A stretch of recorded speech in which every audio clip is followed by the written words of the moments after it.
Okay, so this is section 3 of 5 with our community officers talking about some of the tips and tricks for engaging communities. And on this section, we're going to focus on creating sessions for individuals and small groups, which are often the case when you have a number of people. They might be intimate spaces, they might be libraries, archives, museums, the like.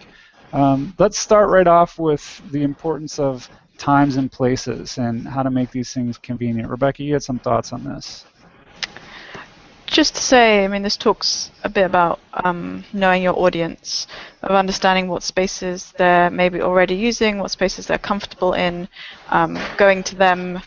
And it sounds really silly, but you know, things like if you're doing work with a retirement group, they're unlikely to come out in the evening. Again, if you want to get to new audiences who aren't retired, you might want to think about doing weekend events, evening events. I've definitely made mistakes of the group I was trying to target. I mismatched the group and the kind of environment and time slot for them. So yeah, that's one point about making sure those match up. And that also helps with attendance and lowering barriers. So if they've already got a regular meeting happening, you know, doing something after that meeting where they're going to be there anyway. Great. Steve, examples of places that have worked well for you? Yeah, I think inevitably it varies depending on where you're working on. So if you've got the time to walk through an area and perhaps talk to people and ask where their meeting places are, sometimes they might well surprise you with that. So we've tried different events everywhere from pubs to cafes to libraries to museums, and it's always dependent upon the local environment and where people like to go. Definitely, I back up what Rebecca said in terms of having events that latch on to something that already happens. Where you can do that, it's going to work, I think, far better. And always after, never before, of course. It sounds simple, but you need to be there once people are already gathered in the area. And I think as well, if you're able to run a session more regularly, that tends to work better. I wouldn't expect people necessarily to bring along photos, even if you've advertised it widely, to that first session. But once they get to know you and see others, it's far easier for people to bring along. Bear in mind, for that first session, you have resources there on Historypin that you can use as a starting point to get people talking. So yeah, certainly having a venue, trying them out, and seeing what's specific to that local area would be a good approach there. If I can just jump in and also say that also it depends on what you are collecting with the community. If you're collecting oral history, it might not be a good idea to do that at 7 o'clock in a pub somewhere.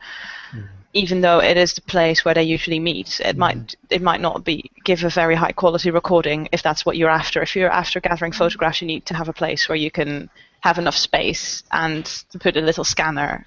You know, so you also need to think a little bit about logistics in addition to finding a place where everyone meets. Is that place also then useful or suitable for the particular stuff that you're gathering? And if it's just about people meeting each other, then it doesn't matter so much. But if it's also a little bit about the quality of the material, say if you have to have an agreement with a library or an archive that you're giving some data back to them to put in their collection, then you might also need to think a little bit about the quality of the stuff that you're gathering, which might impact your choice of venue.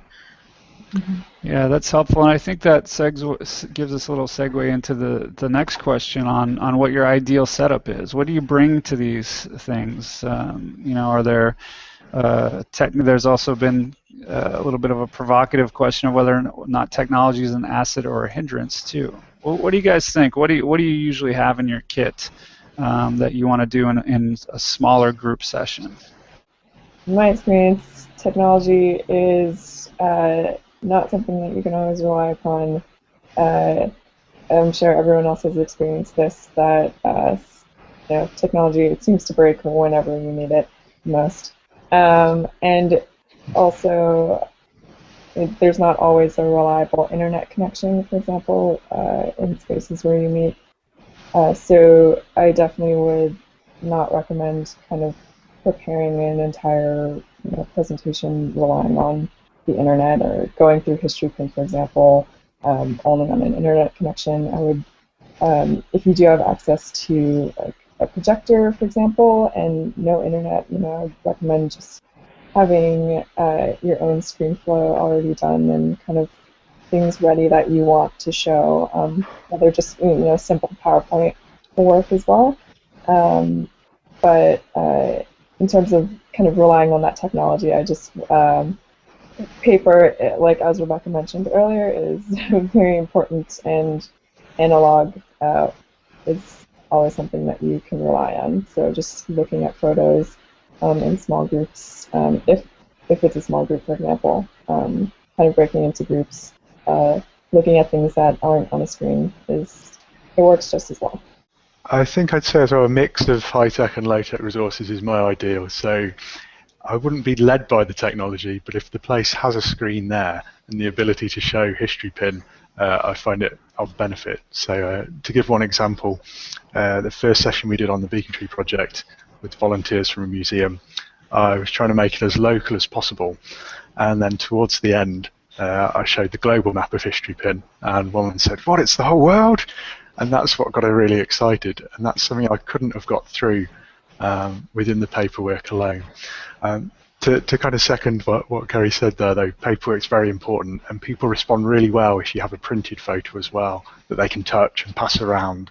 So if I have a small group, say 6 or less, that's always one table or circle where people can talk and everyone can see each other and hopefully hear each other. As a rule of thumb, if I have 12, that's 2 tables, and as we get bigger, I'll look at how best to divide that room. But it will depend upon the group and who you're working with and which method you prefer.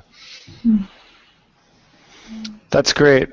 So kind of hearing from you guys, again, this importance of the technology, and obviously what we work on is a digital project. So ultimately we're trying to get to some capturing things digitally in one way or another, but that so much of the time that goes into this is really sitting down with people more face to face and having kind of alternative ways for them to relate to the materials. How would you get, what's been kind of, I'm interested to hear how people have had success in getting people talking. Is that difficult when you get a group of strangers together in a room? What is it that can get them talking about their own stories, their own histories? Are there tools to help with that? I'm interested to hear if anyone has thoughts on that. I think if I could say again, with specific photo printouts or photos on a screen, they've been very helpful for me in the past, and having something tangible that people can hold or share to talk about, and using that as a prompt. And also, I suppose, having a set theme as a starting point, whether that's a specific geographical area, a specific decade, a specific event, but being open to people steering conversation away from that if they start talking about connected things, kind of letting people lead where possible. Mm-hmm. And it may be worth adding one more thing. There's always one silent person in the room who you're worried about who isn't taking part in any way, shape or form. They're almost always the one to come up to you at the end and say what an amazing session it was and how great a time they've had.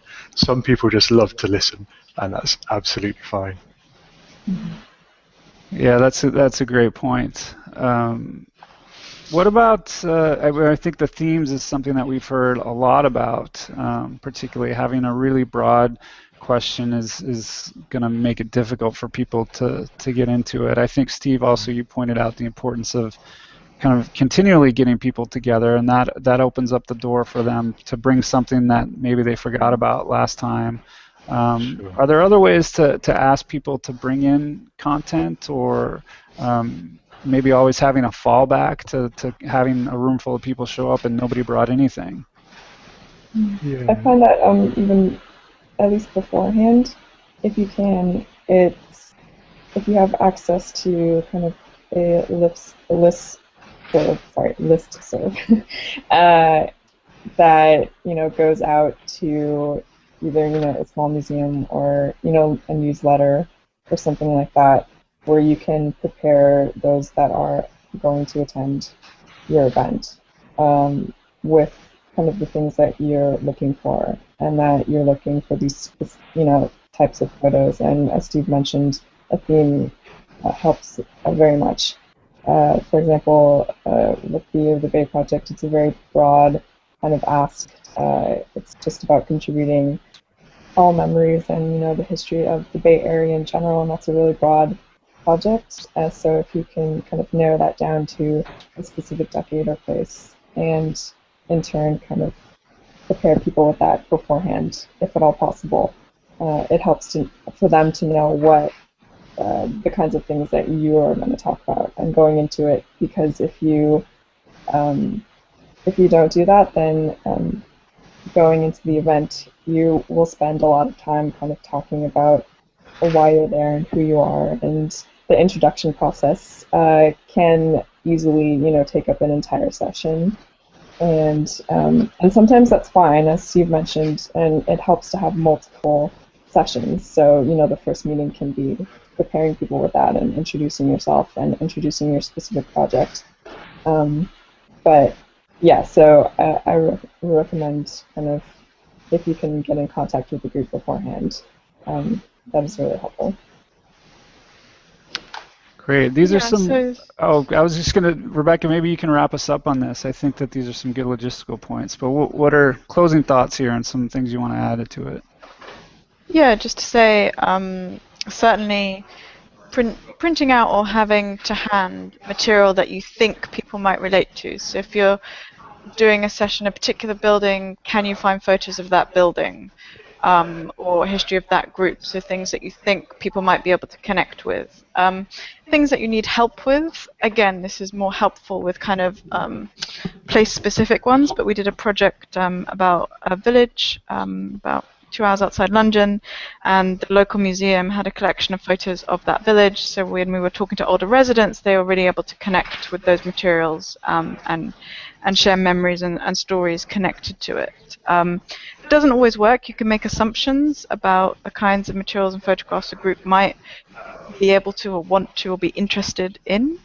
And the other thing you can do if you are doing multiple sessions is, as you start to hear about the stories and places that people have connected with, you might go off and find material related to that. So we did sessions with some groups here locally.